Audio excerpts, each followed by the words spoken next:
দুর্বৃত্তদের হামলায় এবার প্রাণ গেল পাবনার আশ্রম সেবক নিত্যরঞ্জনের। জঙ্গি সম্পৃক্ততা খতিয়ে দেখছে police.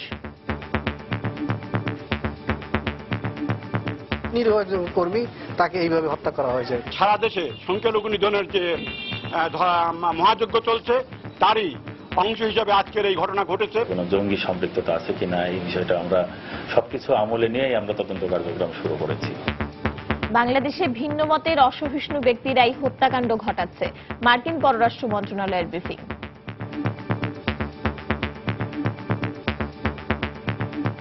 We believe that these attacks are being carried out by individuals who are trying to stifle independent thought.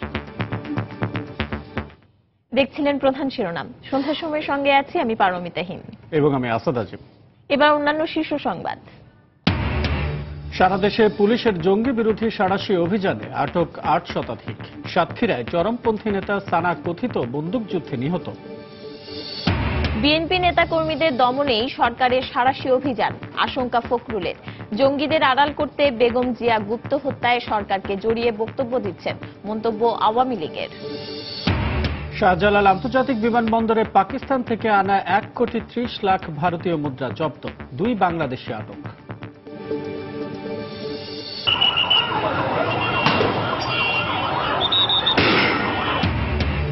রাজধানীর গুলিস্তানে ব্যবসায়ীদের সঙ্গে হকারদের সংঘর্ষ, সড়ক অবরোধ। পরিস্থিতি নিয়ন্ত্রণে আনতে পুলিশের টিয়ার শেল নিক্ষেপ।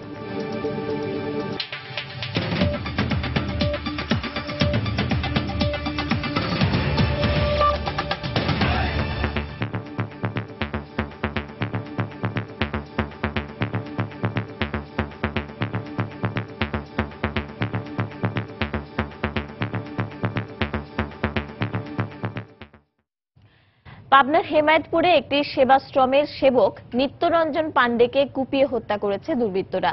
কে বা কারা এই হত্যার সঙ্গে জড়িত তা এখনো জানা যায়নি।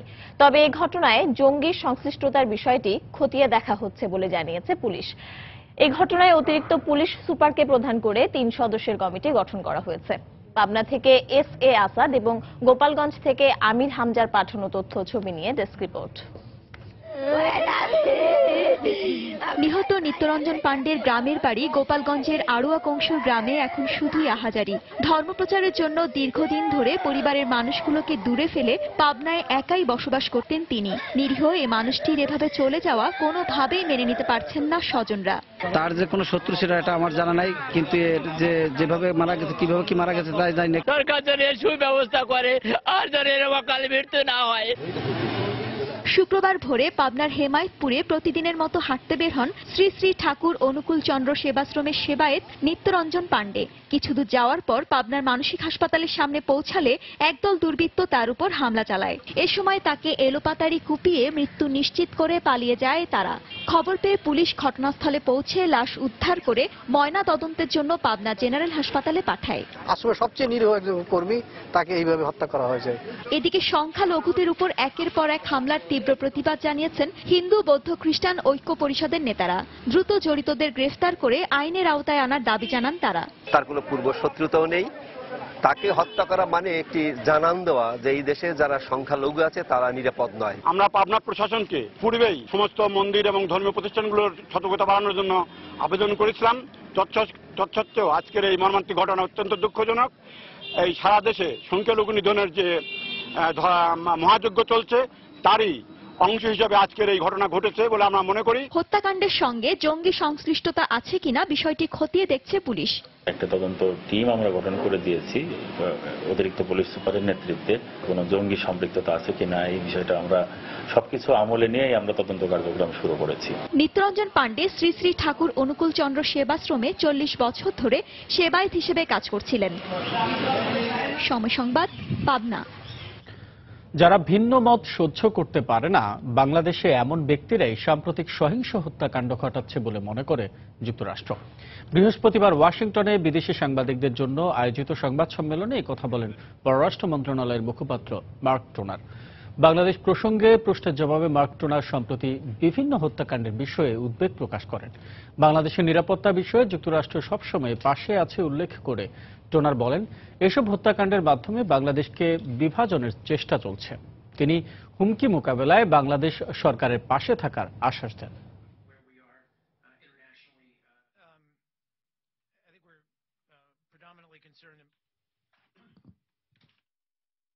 Bangladeshi authorities to bring the perpetrators of these acts. বাংলাদেশে বহুমতে বিশ্বাসের গৌরবজনক ঐতিহ্য রয়েছে। সাম্প্রতিক হত্যাকাণ্ডগুলো কোনোভাবেই দেশটির বেশিরভাগ মানুষের মতামতের প্রতিফলন নয়। ভিন্নমতে অসহিষ্ণুরাই সহিংসতার মধ্য দিয়ে দেশকে বিভাজনের অপচেষ্টা করছে। এই হত্যাকাণ্ডে দায়ী ব্যক্তিদের বিচারের আওতায় আনতে বাংলাদেশ সরকার চাইলে যুক্তরাষ্ট্রের পক্ষ থেকে প্রয়োজনীয় সহযোগিতা দেয়া হবে। রাজধানী সহ দেশের বিভিন্ন স্থানে আইন শৃঙ্খলা রক্ষা বাহিনীর জঙ্গি বিরোধী সাঁড়াশি অভিযানে ৮ শতাধিক ব্যক্তিকে গ্রেপ্তার করা হয়েছে। স্বরাষ্ট্র মন্ত্রণালয়ের নির্দেশে গত রাত থেকে আজ সকাল পর্যন্ত রাজশাহী নগরীর বিভিন্ন এলাকায় অভিযান চালায় পুলিশ। অভিযানে সন্দেহভাজন ৩১ জনকে গ্রেপ্তার করা হয়।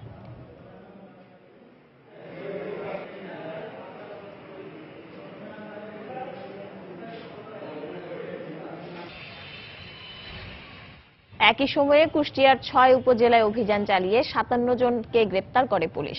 তাদের বিরুদ্ধে বিভিন্ন থানায় মামলা রয়েছে বলে জানিয়েছে পুলিশ।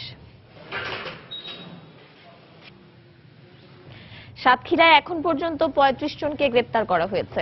এর আগে ঝিনাইদহের বিভিন্ন স্থানে অভিযান চালিয়ে জামায়াত শিবিরের ৭ কর্মীকে গ্রেপ্তার করা হয়। এছাড়া চট্টগ্রামে ১৩৫ জন, সিলেটে ২২৬ জন, দিনাজপুরে ১০০ জন, নড়াইলে ৪৯ জন, ব্রাহ্মণবাড়িয়াতে ৩৮ জন এবং সাতক্ষীরায় ৩৫ জনকে গ্রেপ্তার করা হয়েছে। সাতক্ষীরায় পূর্ব বাংলা কমিউনিস্ট পার্টির আঞ্চলিক নেতা মোজাফফর সানা গুলিতে নিহত হয়েছে। পুলিশের দাবি বন্দুকযুদ্ধে তার মৃত্যু হয়। গতরাতে তালা উপজেলার চারা বটতলা এলাকায় এই ঘটনা ঘটে। পুলিশ জানায়, গতরাতে মাগুড়া ইউনিয়নের চারা বটতলায় টহল দেওয়ার সময় রাস্তার উপর একটি মোটরসাইকেলকে থামার সংকেত দেন তারা। মোটরসাইকেল আরোহী না থেমে দুটি বোমা বিস্ফোরণ ঘটায় এবং গুলি করে পালিয়ে যাওয়ার চেষ্টা করে। এতে বোমার আঘাতে ২ পুলিশ সদস্য আহত হলে তারাও আত্মরক্ষার্থে পাল্টা গুলি চালায়। এতে আহত হন মোটরসাইকেলের এক আরোহী। পরে উপজেলা স্বাস্থ্য কমপ্লেক্সে নিয়ে গেলে সানাকে মৃত ঘোষণা করেন চিকিৎসক। ঘটনাস্থল থেকে একটি দেশীয় শাটারগান ও ৩ রাউন্ড গুলি জব্দ করেছে পুলিশ। চট্টগ্রামে পুলিশ কর্মকর্তা বাবুল আক্তারের স্ত্রী মাহমুদা খাতুন মিতু হত্যার সময় প্রিমিয়ার বিশ্ববিদ্যালয়ের পাশ থেকে ছুটে যাওয়া যুবককে আটক করেছে পুলিশ। রাতে নগরীর বায়েজিদের শীতল ঝর্ণা এলাকা থেকে তাকে আটক করা হয় বলে নিশ্চিত করেছে পুলিশের একটি সূত্র। তবে এ ব্যাপারে সিএমপির শীর্ষ কর্মকর্তারা কোনো তথ্য দিতে অস্বীকৃতি জানিয়েছে। হত্যাকাণ্ডের ঠিক আগ মুহূর্তে প্রিন্টেড শার্ট এবং জিন্সের প্যান্ট পরিহিত এই যুবককে মিতুর দিকে ছুটে যেতে দেখা যায় সিসিটিভির ফুটেজে। মিতু যখন তার সন্তানকে নিয়ে জিএসসি মোড়ের দিকে এগিয়ে যান, তখন এই যুবক মোবাইল ফোনে কথা বলতে বলতে সেখানে দৌড়ে যান। এই হত্যাকাণ্ডে তাকে অন্যতম সন্দেহভাজন হিসেবে আগেই চিহ্নিত করেছে পুলিশ। আটকের পর তাকে জিজ্ঞাসাবাদ করা হচ্ছে।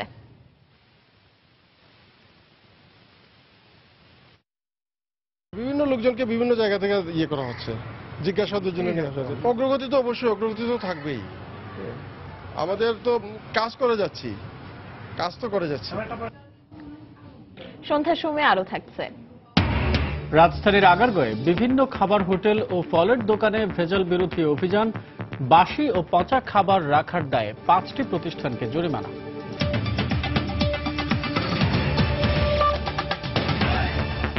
সারা দেশে আইনশৃঙ্খলা রক্ষাকারী বাহিনীর সাঁড়াশি অভিযান বিএনপির নেতাকর্মীদের দমনে সরকারের নতুন কৌশল, এমন আশঙ্কা দলটির মহাসচিব মির্জা ফখরুল ইসলাম আলমগীরের।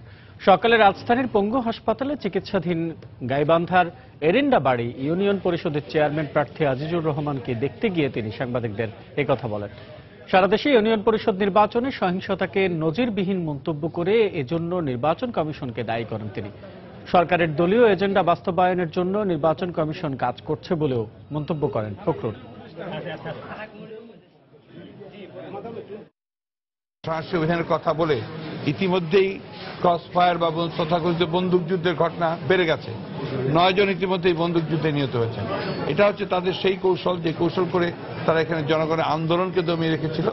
আজকে এইটা একটা অজুহাত নিয়ে তারা আবারও বিরোধী দলের উপরে চড়া হবে বলে আমরা আশঙ্কা করি। মানুষের জীবনের কোনো নিরাপত্তা নেই।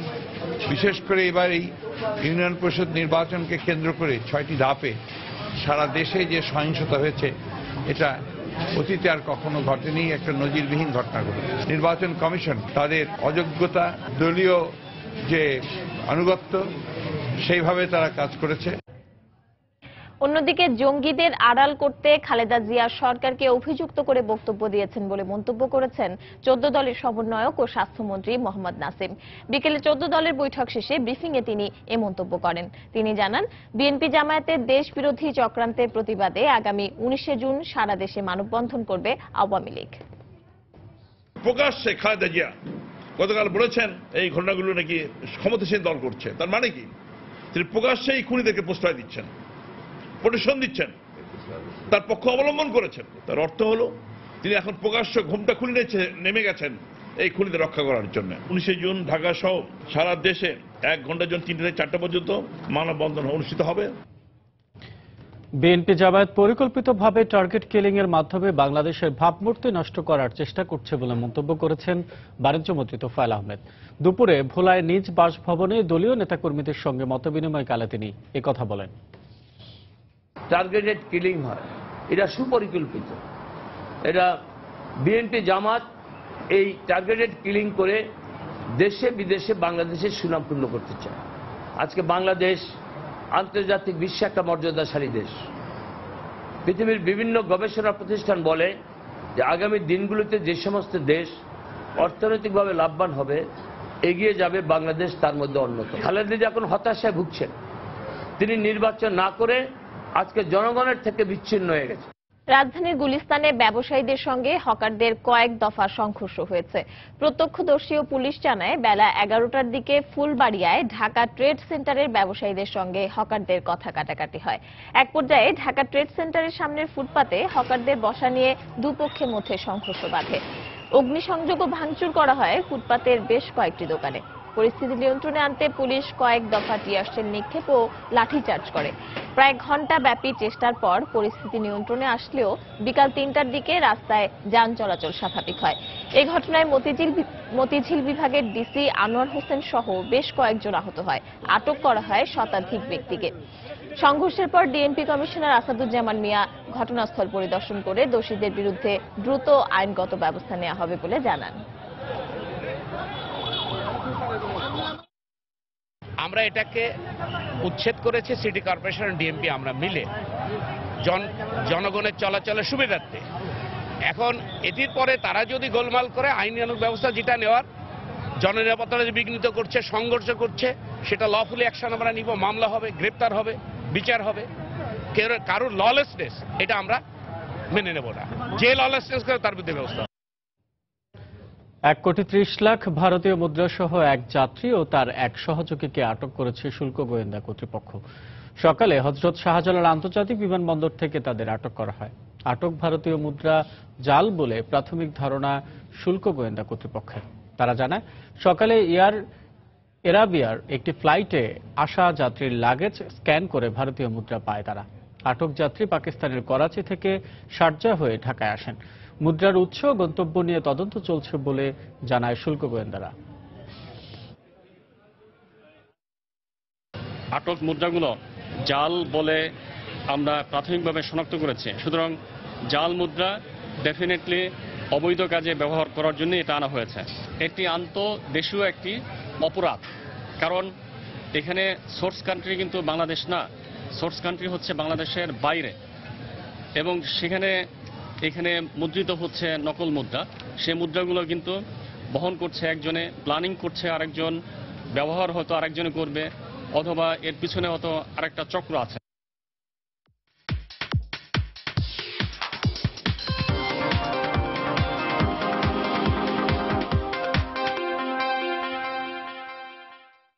রমজানের প্রথম শুক্রবার রাজধানীর বিপণী বিতানগুলোতে ক্রেতাদের বেশ ভিড় দেখা গেছে। এরই মধ্যে শুরু হয়ে গেছে ঈদের বেচাকেনা। ছুটির দিন হওয়ায় সকাল থেকেই জমে ওঠে রাজধানীর নিউ মার্কেট, চাঁদনী চক, গাউছিয়ার বেচা বিক্রি। সব বয়সী ক্রেতা, বিশেষ করে নারীদের ভিড় ছিল এই বিপণী বিতানগুলোতে। এবার ঈদে মেয়েদের জন্য দেশি বিদেশি সালোয়ার কামিজ, শাড়ি, লেহেঙ্গা ছাড়াও ছেলেদের জন্য পাঞ্জাবি, শার্ট, প্যান্টের ভিন্ন ভিন্ন কালেকশন এনেছেন দোকানিরা। তবে সব পণ্যেরই দাম বেশি হাঁকা হচ্ছে বলে অভিযোগ করছেন ক্রেতারা। বিক্রেতারা বলছেন, গত বছরের তুলনায় ক্রেতার সমাগম অনেক কম। স্যালারি পাইছি কিছুদিন আগে, ভাবছি যে ঈদের শপিং করে আসি, তো এই মাত্রই আসলাম। কিনলাম বেবির জন্য ড্রেস কিনলাম, চুড়ি কিনলাম আর কানের দুল কিনলাম। মানে যেটা দাম তার থেকে 5-10 টাকা বেশি নিবে আর আমাদের নিতেই হবে, আমরা নিবই।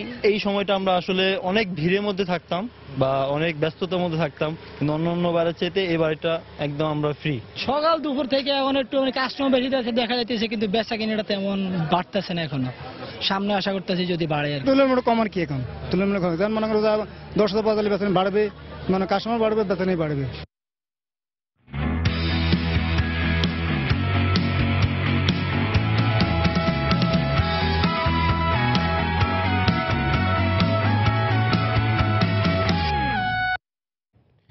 আগস্টে নয়, সামনের বছর ফেব্রুয়ারিতে হবে ভারতের বিপক্ষে 1 ম্যাচের টেস্ট সিরিজ। তাই সেপ্টেম্বরে ইংল্যান্ডের সঙ্গে হোম সিরিজের আগে কোনো আন্তর্জাতিক ক্রিকেট নেই বাংলাদেশে। আন্তর্জাতিক ক্রিকেটের বিরতিতে ঘরোয়া ক্রিকেটে নজর দেওয়া হবে বলে জানিয়েছেন বিসিবি সভাপতি নাজমুল হাসান পাপন। ওরা বেসিক্যালি প্রপোজ করেছিল জানুয়ারিতে, কিন্তু ওরা যে সময়টা বলেছিল ওই সময়টা আমাদের আবার ট্যুর আছে, নিউজিল্যান্ডে থাকবো আমরা। সো এখন পর্যন্ত যেটা দেখা যাচ্ছে সেটা ফেব্রুয়ারিতে প্রথম দিকে একটা স্লট 2 পক্ষেরই হয়তো পাওয়া গেছে, এরকমই একটা পাওয়া যায়, বাট স্পেসিফিক কোনো ডেট এখন পর্যন্ত পাইনি। আমাদের এই সুপার লিগ শেষ হয়ে যাওয়ার পর বৃষ্টি সিজন শেষ হলে খুব অল্প সময় থাকবে, ওই সময়টায় আমরা already we have communicated with West Indies, but এখন পর্যন্ত ফার্ম কিছু হয়নি। বাইরের কোনো টিমকে যদি আমরা পাই বাংলাদেশে সেটা খুবই ভালো কথা, উই আর ট্রাইং, কিন্তু যদি নাও পাই সময়টা অপচয় হবে না আশা করি। রাজধানীর বিভিন্ন খাবার হোটেল ও ফলের দোকানে ভেজাল বিরোধী অভিযানে 5টি প্রতিষ্ঠানকে 60,000 টাকা জরিমানা করেছে জাতীয় ভোক্তা অধিকার সংরক্ষণ অধিদপ্তর। সকালে আগারগাঁওয়ে বিভিন্ন খাবারের হোটেল, কাঁচা বাজার ও খুচরা দোকানে অভিযান চালিয়ে অস্বাস্থ্যকর পরিবেশ ও বাসি পচা খাবার রাখার দায়ে 25,000 টাকা জরিমানা করা হয়। এছাড়া অস্বাস্থ্যকর খাবার বিক্রির জন্য 30,000 টাকা জরিমানা করা হয় একটি হোটেলের মালিককে। অভিযানে ছোলা, বুট, চিনি, মাছ, মাংস, সবজি সহ নিত্য প্রয়োজনীয় পণ্য নির্ধারিত মূল্যে এবং সঠিক ওজনে বিক্রি করা হচ্ছে কিনা তা পর্যবেক্ষণ করা হয়। এছাড়া মিরপুর, শেওড়াপাড়া ও কাজীপাড়ায় বাজার ঘুরে দেখে মনিটরিং কমিটি। ভোক্তা অধিকার সংরক্ষণ অধিদপ্তর কর্তৃক পরিচালিত বাজার মনিটরিং অভিযানে আপনার 5টা প্রতিষ্ঠানকে মোট 60,000 টাকা জরিমানা করা হয়েছে। এর ভিতরে 55,000 টাকা জরিমানা করা হয়েছে অস্বাস্থ্যকর প্রক্রিয়ায় তারা ইফতার তৈরি করেছে এবং তাদের কাছে গতকালকের বাসি ইফতারি পাওয়া গিয়েছে, পচা মাংস পাওয়া গিয়েছে এবং তারা যে বেগুনিটা তৈরি করে ওই বেগুনিটা পোকাযুক্ত বেগুন দ্বারা তারা বেগুনিটা তৈরি করে।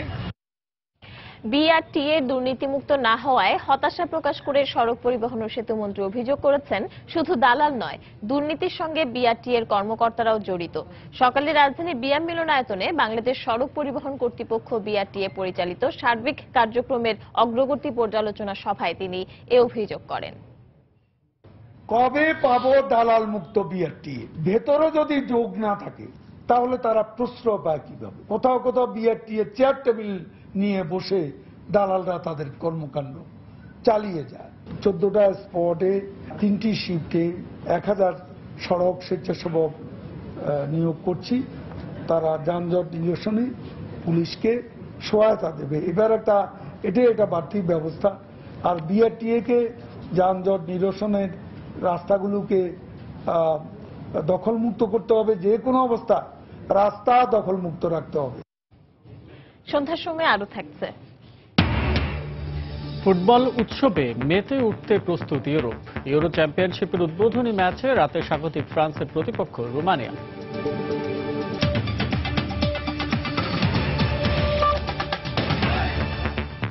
আরএফএল ওয়াটার পাম্প, পানি দেবে টেনশন নয়। ভূমি ব্যবস্থাপনা আধুনিক না করায় জমির মালিকানা নিয়ে সামাজিক বৈষম্য বাড়ছে। বিশেষজ্ঞদের মত, শতকরা 20% লোকের কাছে দেশের 70 থেকে 80% জমির মালিকানা থাকায় সুফল পাচ্ছে না প্রান্তিক কৃষক। পাশাপাশি বসতি, শিল্পায়ন, অধিগ্রহণ ও প্রতারণার কারণে বেহাত হচ্ছে অনেক জমি। ভূমি মন্ত্রণালয়ের আশ্বাস, সুষ্ঠু ব্যবস্থাপনা ও খাস জমি বন্দোবস্ত দেওয়ার মাধ্যমে বৈষম্য এবং জমির অপব্যবহার অনেকটাই কমবে। মিজানুর রহমান কবিরের রিপোর্ট। পরিসংখ্যানে মাথাপিছু 1.5 একর আবাদি জমির হিসেব থাকলেও মানিকগঞ্জের কাঙ্গাল মিয়ার রয়েছে কেবল 2 শতক বসত ভিটা। পৈতৃক সম্পত্তি হারিয়ে 82 বছর বয়সেও অন্যের জমিতে দিনমজুরি করে সংসার চালান তিনি। আমার কাকা আমাকে স্বপ্ন হয়ে গেছে। গ্রামীণ জনপদে এমন ভূমিহীনের সংখ্যা কমপক্ষে 60%। কৃষকদের মধ্যেও শতকরা 23%-এরও বেশি বর্গা চাষী। কত কৃষক আছে পরে খেতে কামলা দিতে পারতেছে না, কিছু করবে বর্গা রেখে কোনো মতে আর কি জীবন ই করে লাগে। না, আমার বাবারও জমি ছিল না। আমার কাগজ এখন দরকার, তারা বাধ্যতামূলকভাবে দেরি করে দিয়েছে। বিশেষজ্ঞরা বলছেন, খাস জমি ও অর্পিত সম্পত্তির বেশিরভাগই সরকারের নিয়ন্ত্রণে না থাকায় বঞ্চিতরা অধিকার পাচ্ছেন না। অনিয়ম আর প্রতারণার দৌরাত্ম্য রয়েছে ভূমি অফিসে। তহসিল অফিসে যান, দেখবেন যে কত ধরনের অনিয়ম হচ্ছে। খাস জমি নিয়ে হচ্ছে, অর্পিত সম্পত্তি নিয়ে হচ্ছে, এগুলোকে উদ্ধার করতে হবে। অনুপস্থিত মালিক যারা শহরে বাস করি, তাদের কাছ থেকে জমিটা মানে কৃষকদের কাছে যেতে হবে। তার জন্য সরকারের কিছু আইনি ব্যবস্থা নিতে হবে, আইনের পরিবর্তন করতে হবে। ভূমি মন্ত্রণালয়ের দাবি, গত অর্থ বছরে ৬৭০০ পরিবারের মধ্যে ৭০০০ একরেরও বেশি খাস জমি বরাদ্দ দেওয়া হয়েছে। উচ্চগ্রাম করে দিচ্ছি। এই ভূমিহীনদের খালি বাড়ি না, আমরা কোন জায়গায় ৫% ভূমির অ্যাভেলেবিলিটি অনুসারে 10%, 1 একর পর্যন্ত জমি আমরা ভূমিহীনদের দিতে পারি। সারা দেশে ৩,৬৬,৫৭,০০০ একর জমির মধ্যে কৃষি জমির পরিমাণ অনেকটাই কমে গেছে। তবে এখনো যাদের অর্থ, শ্রম, মেধা এবং সময় এই কৃষিকাজে বিনিয়োগ করছেন, সেসব কৃষকরা বলছেন তাদের হাতে জমির বেশিরভাগ মালিকানা থাকলে কৃষি সহ জাতীয় অর্থনীতিতে তারা গুরুত্বপূর্ণ ভূমিকা রাখতে পারবেন। মিজানুর রহমান খবির, সময় সংবাদ, সিংগাইর, মানিকগঞ্জ। যুক্তরাষ্ট্র ভারতের মধ্যে প্রতিরক্ষা খাতে সহযোগিতা বাড়ানোর উদ্বেগ জানিয়েছে পাকিস্তান। গতকাল পাক প্রধানমন্ত্রীর পররাষ্ট্র উপদেষ্টা সারতাজ আজিজ ওয়াশিংটন নয়াদিল্লির মতৈক্যের কারণে এ অঞ্চলে নতুন করে উত্তেজনা ছড়িয়ে পড়ার আশঙ্কা প্রকাশ করেন। তিনি বলেন, মার্কিন ভারত প্রতিরক্ষা সহযোগিতা উপমহাদেশের জন্য যেন হুমকি না হয়, সে ব্যাপারে ওয়াশিংটনের নিশ্চয়তা চায় পাকিস্তান। তৃতীয় কোনো দেশের কারণে পাকিস্তান এ অঞ্চলের নিরাপত্তা ভারসাম্য নষ্ট হতে দেবে না বলেও জানান তিনি। এদিকে টানা 5 দেশ সফর শেষে শুক্রবার নয়াদিল্লি ফিরেছেন ভারতের প্রধানমন্ত্রী নরেন্দ্র মোদী। মোদীর সফরে পরমাণু প্রযুক্তি উপকরণ বাণিজ্য নিয়ন্ত্রণকারী জোটে ভারতের অন্তর্ভুক্তিতে কয়েকটি দেশের সমর্থন আদায়কে বড় সাফল্য বলে মনে করছেন বিশ্লেষকরা। যুক্তরাষ্ট্রের লুইভিলে ফ্রিডম হলে কিংবদন্তি মুষ্টিযোদ্ধা মোহাম্মদ আলীর জানাজা নামাজ হয়েছে। স্থানীয় সময় বৃহস্পতিবার তার দাফন অনুষ্ঠানে যোগ দিতে বিশ্বের বিভিন্ন প্রান্তে প্রায় 14,000 মানুষ জড়ো হন। জানাজায় ইমামতি করেন ইসলামিক চিন্তাবিদ জাইদ শাকির। সাবেক এই হেভিওয়েট চ্যাম্পিয়নের ইচ্ছা অনুযায়ী শেষ বিদায় অনুষ্ঠানে শুক্রবার অন্যান্য ধর্মাবলম্বীদের অংশ নেওয়ার কথা রয়েছে। সেখানে তাকে শেষ শ্রদ্ধা জানাতে আসবেন সাবেক মার্কিন প্রেসিডেন্ট বিল ক্লিন্টন, তুর্কি প্রেসিডেন্ট রিসেপ তাইপ এরদোয়ান, কৌতুক অভিনেতা বিল কসবি সহ অনেকে। মুসলিম ছাড়াও অন্যান্য ধর্মাবলম্বীদের দাফন অনুষ্ঠানে অংশ নেওয়ার বিষয়টি সবার জন্য একটি শিক্ষণীয় দৃষ্টান্ত হয়ে থাকবে বলে আশা প্রকাশ করেছিলেন মোহাম্মদ আলী নিজেই। গত শুক্রবার শেষ নিঃশ্বাস ত্যাগ করেন ৭৪ বছর বয়সী সাবেক এই হেভিওয়েট চ্যাম্পিয়ন।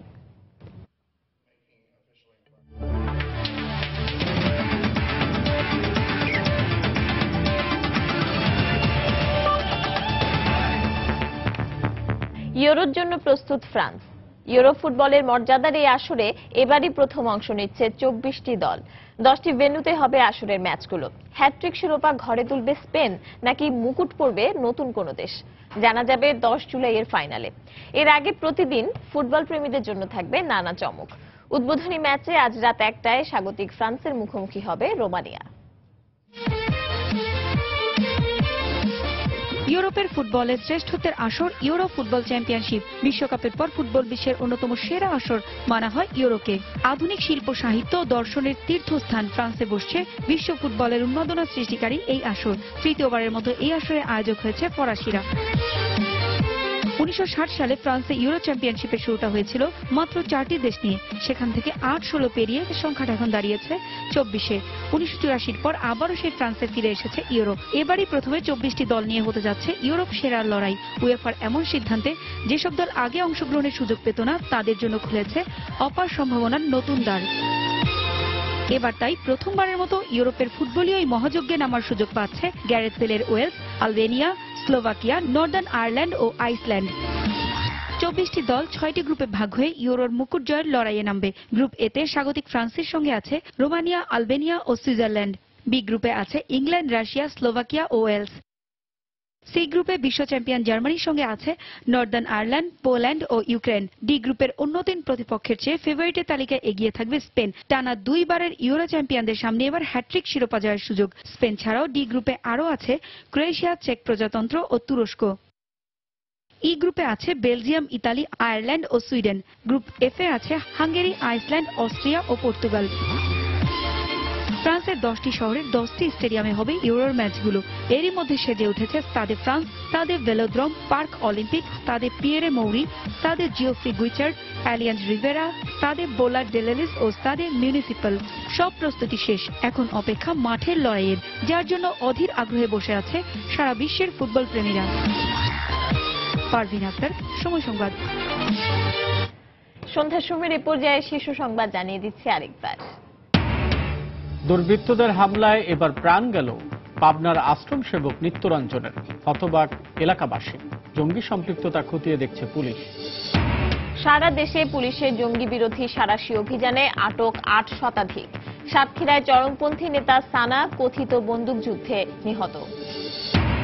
বিএনপি নেতাকর্মীদের দমনেই সরকারের সাঁড়াশি অভিযান, আশঙ্কা ফখরুলের। জঙ্গিদের আড়াল করতে বেগম জিয়া গুপ্ত হত্যায় সরকারকে জড়িয়ে বক্তব্য দিচ্ছেন, মন্তব্য আওয়ামী লীগের। শাহজালাল আন্তর্জাতিক বিমানবন্দরে পাকিস্তান থেকে আনা 1,30,00,000 ভারতীয় মুদ্রা জব্দ। 2 বাংলাদেশি আটক।